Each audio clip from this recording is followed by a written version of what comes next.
l'émission. Mais d'abord, les déclarations du patron du renseignement britannique à l'étranger qui nous ont interpellés. Que dit le patron du MI6? Eh bien, que l'Ukraine peut gagner. Il dit en somme, allez alliés.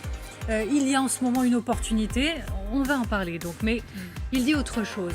Il dit que la moitié des espions russes en Europe ont été démasqués et expulsés. Alors, qui sont-ils? À quel point leur arrestation est un coup dur pour la Russie? Bon, il en reste quand même la moitié, ça encore, on va en reparler. Quelles informations font-ils par exemple en ce moment remonter? Pour le faire, pour en discuter, on va saluer nos invités sur ce plateau. Bonsoir Catherine Gentil. Bonsoir. Je suis ravie de vous retrouver, d'être avec vous sur ce plateau. Vous êtes éditorialiste international pour LCI. Bonsoir Général Dominique Trinquant. Bonsoir. On ne se quitte plus. Vous êtes ancien chef de la mission militaire auprès de l'ONU. Merci beaucoup d'être avec nous. Jean-Dominique Merchet, bonsoir. Bonsoir. Merci également. Vous êtes éditorialiste à l'Opinion et spécialiste des questions défense et diplomatie.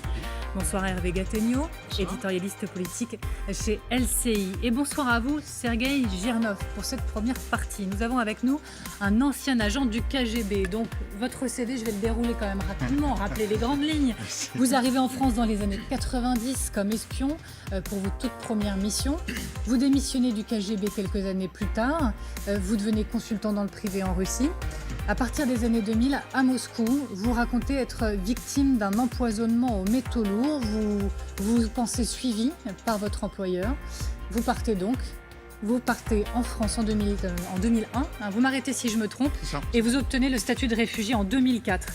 Vous êtes par ailleurs auteur de L'Engrenage aux éditions Albin Michel. Merci d'être avec nous, on a plein de questions bien sûr à vous poser, mais d'abord, vous connaissez l'émission, on pose les faits, rien que les faits, les indispensables, c'est Baptiste Morin. Bonsoir Baptiste. Bonsoir Amélie, bonsoir à tous. La moitié des espions russes en Europe ont donc été démasqués et expulsés. Est-ce qu'on peut en savoir plus? Oui, c'est une information du MI6, les services de renseignement britanniques, et plus précisément de leur directeur, Richard Moore. Le voici, dont la parole est assez rare. Il s'est exprimé hier dans le Colorado, aux États-Unis, à Aspen. Il participait à une conférence animée par ce journaliste star de CNN, spécialiste des questions de défense et de sécurité, Jim Ciutto. Et voici ce que le directeur du MI6 a déclaré. Across Europe, roughly half, at last count, something north of 400 Russian intelligence officers operating under diplomatic cover have been expelled. And we reckon in the UK that's probably reduced their ability to do their business, to spy for Russia in Europe by half. Vous avez bien entendu, environ 400 espions russes. Oui, 400 ont été identifiés puis expulsés par les pays européens depuis le début de la guerre en Ukraine. Selon le MI6, et c'est ce que dit Richard Moore, cela représente 50% des forces russes en la matière. Ça a donc permis d'affaiblir la capacité de renseignement russe en Europe. Alors ça, c'est le verre à moitié plein. Il y a le verre à moitié vide. Il faut aussi comprendre qu'il reste vraisemblablement quelques 400 agents russes qui opèrent toujours sous couverture sur le sol européen. Mais avons-nous des exemples d'expulsion d'espions russes? Oui, souvenez-vous, c'était au début du mois d'avril. En 48 heures, plus de 200 diplomates russes sont renvoyés. L'Allemagne, de son côté, annonce expulser 40 diplomates. La France en expulse 35. La Slovénie, 33. L'Italie, 30. L'Espagne, 25. Le Danemark, 15. Et puis fin juin, c'est la Bulgarie qui a frappé fort en expulsant d'un coup 70 diplomates russes sous l'étiquette diplomate. C'est souvent la couverture, en tout cas la couverture la plus commune des espions. Et puis il y a les espions plus infiltrés. Et là-dessus, le directeur du MI6 a raconté l'arrestation de 2 d'entre eux. D'abord, un agent russe qui se faisait passer pour un journaliste espagnol sous le nom González Yagué. Il a finalement été arrêté en Pologne alors qu'il cherchait à entrer en Ukraine. Et puis celle de Sergueï Cherkassov, on en a déjà parlé ici, russe prétendant d'être brésilien, de s'appeler Victor Muller et qui essayait d'obtenir un stage à la Cour pénale internationale de La Haye pour se renseigner sur les avancées de l'enquête sur les crimes de guerre russes en Ukraine. Il a été arrêté et condamné, lui, à 15 ans de prison. Bon, on revient un petit peu en arrière, on reprend depuis le début. C'est quoi un espion? Alors, il y en a 2 sortes pour schématiser. D'abord, donc les diplomates, ceux qui travaillent depuis l'ambassade de leur pays sous couverture, ce sont les plus nombreux. Vladimir Poutine, par exemple, a été officier du KGB, c'était à Dresde, en Allemagne de l'Est, sous la couverture d'employés consulaires. Et puis, il y a ce que les anglo-saxons appellent les illégaux, ce que nous appelons en France les clandestins. Ce sont les espions qu'on voit dans les films, dans les séries. Alors eux s'inventent une vie, ce qu'on appelle une légende. Ils sont envoyés dans un pays étranger pour quelques années sous une fausse identité, avec un faux passé, une fausse famille aussi, pour exercer un métier qu'ils doivent apprendre à exercer parce qu'ils ne connaissent pas. C'est un faux métier. L'objectif, c'est de se fondre dans la masse. Et que font concrètement les espions? Eh bien, c'est de la collecte d'informations. Alors, ils vont nouer des liens avec des personnes sur le terrain, des sources dont il leur faut gagner la confiance pour les faire parler. Notre collègue de TF1, Florian Disler, a rencontré un espion français, Julien, qui a passé 3 ans dans une capitale étrangère, sous légende donc, et qui a lié de fausses amitiés pour obtenir des informations. Écoutez-le. Ils étaient en confiance dans le cadre d'une soirée, au cours d'un dîner, après 2 verres de vin, ça parle. Enfin, oui, en rentrant chez moi le soir, je me dis là, la personne m'a raconté des choses qu'elle n'aurait vraiment pas dû me raconter. Donc on est très content pour le service aussi. On se dit j'ai récolté des choses. Par contre, si ça se sait que cette personne a donné ces informations-là, c'est dangereux pour tout le monde. Un autre exemple concret, eh bien, c'est le vôtre, Sergueï Girnov. Lorsque vous étiez agent pour le KGB, vous avez eu pour mission d'infiltrer l'École nationale d'administration, l'ENA. Et vous aviez une couverture, vous étiez journaliste, vous aviez une émission de télévision en Russie, une émission qui parlait de la France. Vous êtes venu en France à Paris, alors officiellement pour faire une série de reportages sur les institutions françaises et en fait pour pouvoir rentrer par la suite comme élève étranger à l'ENA. Et vous nous avez envoyé cette carte qui montre que vous avez réussi cette mission. Merci beaucoup Baptiste pour les explications. Alors d'ailleurs, elles sont parfaites les explications de Baptiste, mais je vais quand même vous demander de verbaliser les choses. Quand c'est dit par un ancien espion, un ancien membre du KGB, je pense que c'est un relief quand même un tout petit peu différent. C'est quoi l'importance et le rôle d'un espion en 2022 ? Je crois qu'on continue à croire dans l'espionnage dans beaucoup de capitales et en réalité, les espions, à mon avis, ont perdu le poids qu'ils avaient il y a 20 ans ou il y a 30 ans. Parce que le monde actuellement est interconnecté et il est de plus en plus facile d'acquérir des informations autrement que par l'espionnage. Mais en fait, les gouvernements sont comme des junkies, ils ne veulent pas s'en passer, ils se font des idées, ils se font un cinéma.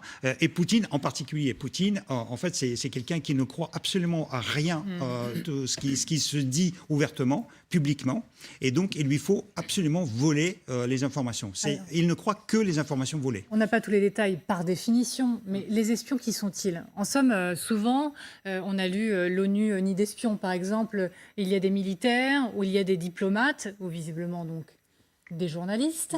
Ouais. Qui sont-ils vraiment ? Est-ce que tous les espions sont sous une légende, ou certains exercent une réelle profession et sont juste retournés en cours de route? Donc la plus grande partie des espions, c'est les espions, ce qu'on appelle les légaux. C'est-à-dire qui travaillent sous les couvertures légales de leur pays. Ces couvertures sont nombreuses. Ils peuvent être journalistes, ils peuvent être diplomates, ils peuvent être les agents consulaires, ils peuvent être commerçants, ils peuvent être militaires, ils peuvent être tout simplement touristes ou les personnes qui vivent dans les pays actuellement au sein des diasporas. Donc tout ça, c'est la plus grande partie des espions. Et après, c'est les espions sous couverture. La plupart des gens qui travaillent sur les couvertures, ils font le vrai travail de couverture. Ça veut dire que le diplomate, quand un espion est sous la couverture d'un diplomate, il doit exercer la majorité de la journée son travail de diplomate. Et après, il fait la deuxième partie de la journée, son travail d'espion. Et il y a une deuxième catégorie d'espions qui sont les illégaux. Ça, ce sont les gens qui travaillent sous la légende. Légende, c'est différent de la couverture. Couverture, vous avez compris, vous êtes sous votre propre nom, vous passez pour quelqu'un qui exerce un métier légal et vous noyez votre poisson d'espionnage sous cette couverture. La légende, on vous invente une vie. Vous pouvez ne pas appartenir plus au pays. Donc vous pouvez, comme vous l'avez démontré, il y avait une personne qui se passait pour un journaliste espagnol ou pour quelqu'un ou pour un homme d'affaires américain, etc. Ce qui, par exemple, pour les personnes qui ont regardé un peu les séries, il y a une excellente série qui s'appelle The Americans, les Américains, qui parle de ce genre d'espionnage. Ce sont les illégaux. Les illégaux coûtent 10 fois plus cher ou 100 fois plus cher que les légaux. Ce qui fait que les illégaux, il y en a très peu. Et ils sont très peu employés. Légaux, c'est la voie royale, et c'est la voie qui, finalement, en fait, Poutine a augmenté de 2 fois le nombre d'espions par rapport à l'Union soviétique. Ce qui fait que, vous avez dit, il y a 400 personnes qui sont expulsées. En fait, ils s'en fichent. Parce que déjà en 2018, après l'affaire Skripal, il y a eu 150 personnes qui étaient expulsées. Vous avez vu, ils ont été remplacés tout de suite derrière. J'allais justement demander, on va revenir dans les détails de ce qu'est un espion. On va reprendre effectivement les choses depuis le début, c'est bien aussi parfois, mais La question de est-ce un coup dur pour Vladimir Poutine? Vous vous dites en fait ça lui fait rien à Vladimir Poutine. En effet, c'est pas un coup dur pour le Kremlin, 400 espions démasqués expulsés d'Europe. C'est jamais bien de perdre 400 officiers qui faisaient du renseignement en Europe occidentale. Ça lui pose un problème. D'ailleurs, en réplique à ça, par exemple, les effectifs de l'ambassade de France à Moscou ont été réduits parce que les gens ont été expulsés par les Russes, de près d'un quart. Donc ça pose quand même des problèmes de fonctionnement, par exemple, tout bêtement, de l'ambassade de France aujourd'hui à Moscou, puisque les Russes ont expulsé des diplomates français, les soupçonnant de faire du renseignement ou pas d'ailleurs, suite aux expulsions. Donc effectivement. Ce que Sergueï vient de dire, c'est très intéressant, mais il ne parle que d'une partie du renseignement, c'est-à-dire ce qu'on appelle le renseignement humain, c'est-à-dire le contact. Il y a toute une partie du renseignement, la majeure partie du renseignement aujourd'hui, c'est du renseignement technique, c'est-à-dire des écoutes. On capte les téléphones portables, on va dans les systèmes numériques, on va espionner les ordinateurs, et ça, c'est les satellites, c'est la masse, les câbles sous-marins, tout ce qui passe, et ça, c'est la masse du renseignement aujourd'hui, elle passe par là. Alors, il y en a tellement qu'elle est difficile à exploiter. Donc là, il faut vraiment être techniquement très pointu pour il faut imaginer, c'est pas le renseignement humain, c'est comme si on pêche à la ligne ou pêche à la mouche. Ça demande une grande précision, alors que le renseignement technique, on met un chalut et on remonte tout ce qu'il y a. Puis alors dans ce qu'on remonte, il y a beaucoup de poissons qui n'ont aucun intérêt et il y a quand même des choses précieuses au milieu. Et ça, il faut les trier. Et là, la compétence technologique, elle est essentiel. Et il y a très peu de pays qui sont très bons. Je pense que les Russes ne sont pas mauvais parce qu'ils ont notamment de bons mathématiciens. Et donc là, on fait appel à des systèmes d'intelligence artificielle pour trier, voir les choses. Je reste quand même sur ceux qui pêchent à la mouche, puisque c'est ceux qui ont été arrêtés et qui ont été C'est le sujet, c'est la pêche à la mouche. Mais donc je m'interroge quand même sur leurs moyens aussi. Il a quels moyens, l'espion russe? De quels moyens il dispose? En gros, pardon, c'est vrai que parfois c'est un peu caricatural de dire ça, je me surprends moi-même, mais on voit ce témoignage de la personne qui dit moi en fait je vais à une soirée, je bois du vin et les langues se délient. Mais est-ce qu'on met un micro? Comment ça marche? En fait, celui qui va dans ces soirées, il y a déjà une confusion parce que vous avez tous, vous m'avez présenté comme agent du KGB. En fait, je ne suis pas agent du KGB. Je suis officier du KGB. Nous faisons de la différence. En fait, au KGB, nous faisons de la différence des gens qui sont les officiers de carrière. Donc, nous sommes les professionnels de l'espionnage. Et les agents, c'est les personnes que nous recrutons. Donc, nos sources, on nous indique, ce sont les agents. Et c'est ça notre principal moyen, en fait. Nous, on va rencontrer les gens qui possèdent les informations. Contrairement aux séries de James Bond, nous, les officiers de renseignement, ne vont pas enjamber la clôture du palais de l'Élysée, s'infiltrer par les sous-sols au bureau de président Macron pour lui voler dans son coffre-fort, comme James Bond, les papiers qui nous intéressent. Non, pas du tout. On va essayer de rapprocher, en fait, d'observer le palais de l'Élysée et on va essayer de recruter les gens qui y travaillent déjà. Et ça, donc, ce sont nos agents. Et donc, nous, on utilise très peu de gadgets. Les seuls gadgets qu'on utilise, c'est un tout petit peu les écoutes. Les écoutes pour écouter, par exemple, quand on fait les itinéraires de contrôle, quand on fait des opérations, à la Residentur, à l'antenne du service de renseignement à l'ambassade, il y a des personnes, les techniciens, qui écoutent tout ce qui se passe sur Paris. La police, toute l'antenne. C'est fou parce que je pose une question en espérant rassurer, puis en fait c'est encore plus inquiétant quand vous le décrivez comme ça, je vous le dis, franchement. Tout le monde fait ça, si vous regardez... Alors, je me permets, Général Trinquant sur le sujet. Je pense que le domaine de l'espionnage est très vaste. On vient de parler des écoutes, du chalut, de la pêche à la mouche. Il y a un sujet aussi qu'il faudra aborder, c'est le sujet de l'influence. C'est-à-dire le recrutement d'agents qui, eux, vont faire de l'influence auprès de journalistes, d'hommes politiques, d'hommes dans le domaine commercial. Comme du lobbying. C'est ça. Oui, mais du lobbying, mais de l'influence réelle. C'est-à-dire qu'après ça, vous avez des gens... on le voit, alors prenons la guerre d'aujourd'hui, il y a des gens qui tout de suite ont été du côté russe immédiatement, c'est ça. qui transmettaient le langage russe. Mais c'est un travail parfois de 10 ans. C'est-à-dire qu'on les a amenés. Alors, il faut lire Volkov pour ça. Les livres de Volkov sont extraordinaires, hein, le retournement, etc. Donc, des gens qui ont travaillé pendant un bon moment et qui ensuite font leur travail d'influence. Et ça, c'est comme quand vous disiez que tout à l'heure, on n'avait pas besoin d'autant de gens que ça, je pense que dans l'influence, il y a toujours autant besoin de gens que ça. Autant les agents qui sont dans les ambassades, effectivement, maintenant, avec les moyens numériques, on voit bien d'ailleurs la DGSE, notre service français, recrute de plus en plus de gens dans la technique, dans l'informatique, sur les satellites. Et je trouvais intéressant que cette information via du MI6, c'est quand même le paradis des espions. Je veux dire, les Britanniques, le renseignement, ça fait partie de leur ADN. Je ne parle pas de l'espionnage seulement, le renseignement globalement. Et là aussi, relisons John le Carré, c'est très intéressant tout ce qu'il raconte. Donc je pense qu'il faut voir que le domaine de l'espionnage, c'est extrêmement vaste. Et moi, je pense que autant ça a évolué plus vers la technique pour ramasser au chalut, trier et voir l'information, autant dans le domaine de l'influence, ça reste toujours un peu la même chose en fait. Catherine Gentil, je viens vers vous, je vous vois tous. D'abord, je voulais vous confirmer que très souvent, ils prennent comme couverture la profession de journaliste, ce qui met, nous, notre vie en péril sur les terrains de guerre, parce que très souvent, on dit, journaliste, espion, etc. Ça, c'était la petite parenthèse.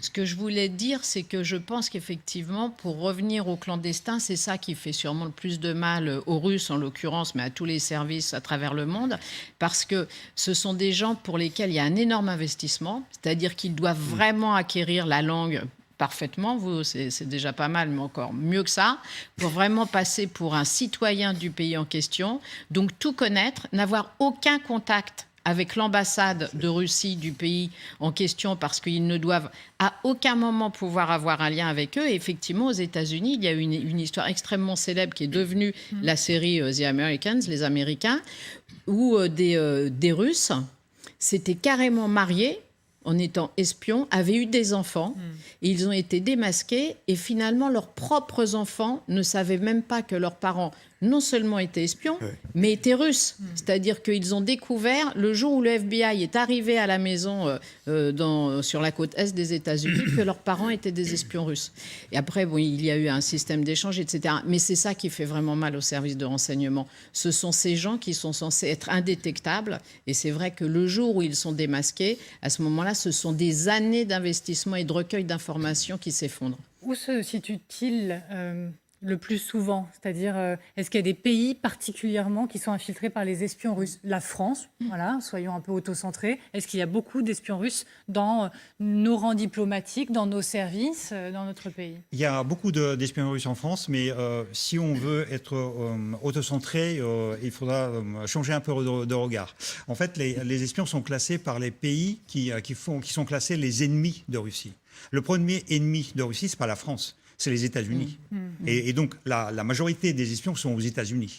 Après, vous avez, par exemple, les pays comme la Belgique, qui est un petit pays, et on peut dire, il n'y a pas d'espions. Si, parce que vous avez la Commission européenne qui est à Bruxelles, et vous avez le siège de l'OTAN qui est à Bruxelles.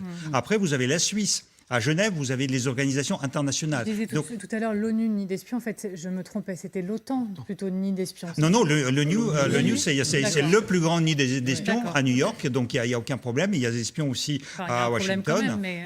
oui, tout à fait. En fait, toutes les organisations internationales, c'est les nids d'espions. Donc à Paris, l'UNESCO, c'est un nid d'espions aussi. Bon, voilà. Et puis après, donc arrivent d'autres pays qui sont les pays un peu plus neutres, dans lesquels c'est plus facile de travailler. Par exemple, vous avez l'Autriche, la Finlande, la Suisse, vous avez l'Inde. Et vous avez les pays comme le Mexique ou certains pays d'Amérique latine ou d'Afrique où c'est plus facile de recruter les Américains parce qu'en Amérique, c'est très difficile de recruter les Américains. Alors au niveau français, Hervé Gattegno, est-ce qu'il y a des inquiétudes de ce côté-là, du côté de l'espionnage? Parce que vous faisiez dans une description presque un peu romancée pour bien expliquer aux gens comment on ne passait pas par-dessus le portail de l'Élysée, mais on essayait de recruter à l'intérieur en gros du palais. En somme, ça c'est l'aspect romancé, mais est-ce que c'est une inquiétude réelle, par exemple? Oui, réelle et permanente. Oui. Il y a un contrôle permanent. Et d'ailleurs, il faut expliquer à ceux qui nous regardent et qui nous écoutent que bien souvent, et c'est comme ça qu'on aboutit aux déclarations du jour du dirigeant du MI5, bien souvent, les pays connaissent les les agents étrangers ou les espions étrangers qui travaillent sous couverture dans leur propre pays. C'est d'ailleurs pour ça que dès qu'il y a une tension, une montée de tension entre deux États, on produit comme sanction immédiate l'expulsion d'un certain nombre de diplomates parce qu'on les connaissait, ils étaient dûment fichés, répertoriés et on savait que c'était des gens qui travaillaient sous couverture. Maintenant, dans cet épisode du jour, il y a quand même quelque chose qui est assez troublant, c'est que dans toutes ces affaires d'espionnage et de renseignement, il y a une dimension d'intoxication et de communication. Donc on a beaucoup parlé là des différentes façons de collecter le renseignement à travers des agents, des services, des techniques, mais il y a aussi l'information qui circule dans l'autre sens. Donc le général Trinquant parlait tout à l'heure d'influence, mais il y a aussi l'intoxication, c'est-à-dire le fait de faire circuler de fausses informations, de les murmurer à l'oreille de gens dont on sait qu'ils vont être particulièrement réceptifs. Et quand on est dans une période de guerre, et c'est notre cas, bah évidemment, il y a un grand enjeu de contrôle du récit. Et on sait que chez les Russes, c'est absolument crucial. On va y venir, et le dernier petit point, juste pour terminer ce raisonnement, c'est que la déclaration du dirigeant du MI5, je pense du MI6, pardon. Je pense qu'il faut l'inscrire elle aussi dans ce contexte, c'est-à-dire que ce qui fait du mal à la Russie aujourd'hui, et c'était votre question, ce qui fait du mal, c'est aussi le fait que le monde entier apprend soudain que des centaines d'agents et de diplomates sous couverture ont été expulsés, ont été identifiés, et que ça affaiblit la Russie. Donc le fait de le dire renforce cet affaiblissement, si j'ose dire. Alors pour finir de tout comprendre, ou presque, Jean-Dominique Merchet, l'espion russe aujourd'hui, il apporte quoi au Kremlin, très concrètement? Qu'est-ce qu'il ramène comme information? En quoi son enjeu est important? Là, aujourd'hui, en France, je ne suis pas sûr soit il a des contacts à très très haut niveau dans l'appareil d'État et il peut savoir ce qu'il se décide au niveau politique, c'est-à-dire qu'il faut être dans l'entourage du président. Et là, manifeste, je pense qu'ils n'ont personne, ça se saurait. Donc, c'est pour un pays comme l'essentiel de l'effort du renseignement et de l'action russe aujourd'hui, c'est en Ukraine. D'ailleurs, je discutais cette semaine avec un responsable du renseignement français, un homme qui est vraiment au cœur du truc. Il disait, on s'attendait à beaucoup d'activités, par exemple cyber de la part des Russes depuis, et en fait, on l'a pas vu. On l'a pas vu en France et en Europe occidentale parce que les Russes sont occupés aujourd'hui en Ukraine et aussi à se protéger eux-mêmes contre les attaques cyber qui viennent d'Ukraine. Donc, lui-même me disait, en termes d'ingérence, les Russes sont agressifs, mais agressifs, ça veut dire qu'ils ne sont pas forcément très bons, parce qu'ils se découvrent. Il me dit, les plus agressifs, les plus présents, ceux qui posent le plus de problèmes aujourd'hui au service de contre-espionnage français, ce ne sont pas les Russes, ce sont les Chinois. Et il dit, et en revanche, en matière de renseignement économique, qui est un élément extrêmement important, alors là, il dit, là, c'est tout le monde. Les Chinois, les Russes, les Israéliens, les Américains, on les a tous sur le dos en permanence. Donc, mais aujourd'hui, pour les services de renseignement russes en France, je ne suis pas sûr qu'on soit un pays stratégique pour eux. Alors, je rebondis simplement, il y avait des images tout à l'heure sur l'industrie. Oui. Dans l'industrie d'armement, il y avait le salon Eurosatory qui se tenait il n'y a pas très longtemps au mois de juin. Là, l'espionnage est permanent. Oui. Des gens qui cherchent simplement à prendre un morceau de métal, un morceau de plastique pour avoir les échantillons. Ensuite, alors, à Eurosatory, évidemment, il n'y avait aucun Russe. Ils étaient bannis, ils n'avaient pas le droit de rentrer. En revanche, les Chinois, effectivement. Et les Chinois sont très suivis. Et toutes les entreprises sont alertées à l'avance sur tous ces phénomènes d'espionnage qui se passent dans les allées de visiteurs qui ont des papiers, qui ont des sacs et qui emportent un certain nombre d'éléments. Alors, parfois, effectivement, ça pousse même à sourire parce qu'on n'en revient pas d'avoir à se poser ces questions-là encore aujourd'hui. C'est juste pour justifier parfois ces sourires-là, alors que bien sûr, on parle d'un sujet qui est extrêmement sérieux. C'est bien la raison pour laquelle les renseignements britanniques s'expriment sur le sujet d'ailleurs. Il n'y a pas que l'infiltration des services, il n'y a pas que l'infiltration de la diplomatie. Vous avez commencé à l'effleurer avec Gattegno. Il y a l'infiltration des esprits. Et en Ukraine, ça passe par quoi? Notamment par des pirates qui ont hacké, comme on dit, qui ont piraté donc les ondes d'une radio, laissant filtrer le message selon lequel Volodymyr Zelensky serait mourant. Regardez cette séquence, c'est donc filmé dans une voiture, on entend la radio et on en reparle juste après. Зеленський перебуває в реанімації у тяжкому стані. Тимчасово обов'язки президента України виконує голова Верховної Ради Руслан Стефанчук. Et là encore, c'est si sérieux que Volodymyr Zelensky lui-même s'est senti obligé de réagir. Il l'a fait sur Instagram. Regardez.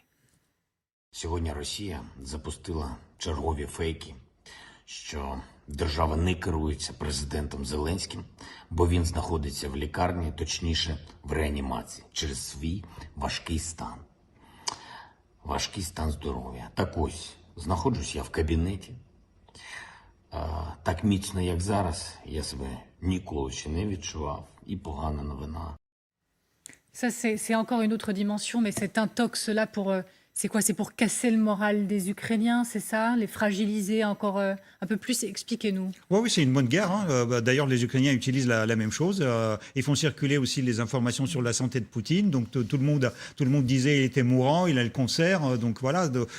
Donc en fait, c'est ça. Les pays en guerre, tous les moyens sont permis, y compris les moyens d'influence. Oui, mais là, en l'occurrence, c'est pas on diffuse des informations dans la presse.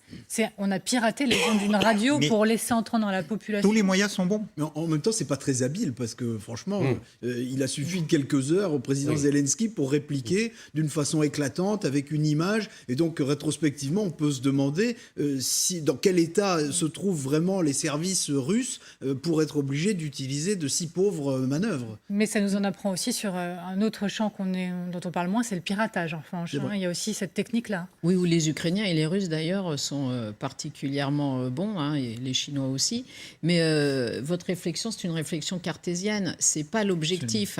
C'est-à-dire qu'il faut comprendre que ça s'adresse aussi à des gens qui vivent dans une sphère complotiste ou qui sont persuadés que la Russie est la plus forte et que tout ce qu'elle dit est vrai. Et à la suite de ça, je suis persuadée qu'il y a un certain nombre de personnes à travers le globe qui vont commencer à penser que finalement, c'est peut-être pas Volodymyr Zelensky qu'on voit, c'est peut-être un sosie, et que donc le pouvoir ukrainien est en train de vaciller. Vous voyez, c'est pour mettre un verre dans le fruit. C'est vrai que ça paraît un peu ridicule parce qu'il suffit à Volodymyr Zelensky d'apparaître pour que nous, les Occidentaux, déjà on est pris dès la racine cette pseudo-information avec plus que beaucoup de précautions. On le voit, on se dit, bon, ben voilà, la preuve est faite, tout va bien. Mais en fait, c'est pas du tout à nous que c'est destiné ce genre de choses. Quand on hack pour faire passer sur une radio qui est censée donner des informations normales, entre guillemets, c'est pour aller plus loin dans cet esprit qui est de dire le pouvoir ukrainien est en train de s'affaiblir parce que le Zelensky qu'on voit là, c'est pas lui et c'est un sosie. Et donc, effectivement, l'Ukraine est en train de sombrer. Vos réactions, d'autant qu'il y avait eu un épisode précédent dans lequel un sosie de Zelensky avec le président Kadyrov, le président tchétchène, faisait une espèce de parodie dans lequel le président Zelensky se rendait, etc. etc. Il avait la main sur son épaule. Voilà, exactement. Donc, tout ce type de mensonges, de montages qui sont montés jette le trouble dans les esprits d'un certain nombre de personnes.